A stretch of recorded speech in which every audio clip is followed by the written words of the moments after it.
മലയാള സിനിമയിൽ അരങ്ങേറുന്ന വിസ്മയ മോഹൻലാലിന് ആശംസകൾ അർപ്പിച്ച് സംവിധായകൻ പ്രിയദർശൻ. കല്യാണിയെയും വിസ്മയെയും താൻ കൈകളിൽ ഒരുമിച്ച് എടുത്തു നടത്തിയതാണെന്ന് അദ്ദേഹം പറഞ്ഞു. എന്നാൽ ഇവർ സിനിമയിലെത്തുമെന്ന് ഒരിക്കലും കരുതിയില്ലെന്നും അദ്ദേഹം പറഞ്ഞിരുന്നു. പ്രിയദർശൻ സോഷ്യൽ മീഡിയയിൽ ഇട്ട പോസ്റ്റിൽ ഇങ്ങനെയായിരുന്നു: ഈ രണ്ടു കുട്ടികളെയും ഞാൻ എൻ്റെ കയ്യിൽ എടുത്തുകൊണ്ട് നടന്നതാണ്. ഞങ്ങൾ അങ്ങനെ ഒരു കുടുംബമായിരുന്നു. ഇന്ന് മോഹൻലാൽ പറഞ്ഞതുപോലെ ഞങ്ങൾ ഒരിക്കലും കരുതിയില്ല ഇവർ സിനിമയിലേക്ക് എത്തുമെന്ന്. കല്യാണിക്ക് ലോകം ലഭിച്ചതുപോലെ മായയ്ക്ക് തുടക്കമൊരു സുന്ദര തുടക്കമാവട്ടെ. ദൈവം അനുഗ്രഹിക്കട്ടെ മായ.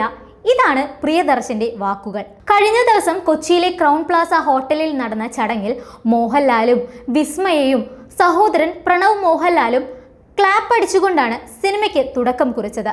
സുചിത്ര മോഹൻലാലും സ്വിച്ച് ഓൺ കർമ്മം നിർവഹിച്ചിരുന്നു. മകൾ സിനിമയിൽ എത്തുമെന്ന് ഒരിക്കലും വിചാരിച്ചില്ലെന്നും മോഹൻലാൽ ചടങ്ങിൽ പറഞ്ഞു. തുടക്കം നിർമ്മിക്കുന്നത് ആശീർവാദ് സിനിമാസിന്റെ ബാനറിൽ ആന്റണി പെരുമ്പാവൂരാണ്. ഒപ്പം ആന്റണിയുടെ മകൻ ആശിഷും ചിത്രത്തിൽ ഒരു പ്രധാന വേഷം ചെയ്യുന്നുണ്ട്. ജൂഡ് ആന്റണി ജോസഫാണ് തുടക്കം സംവിധാനം ചെയ്യുന്നത്.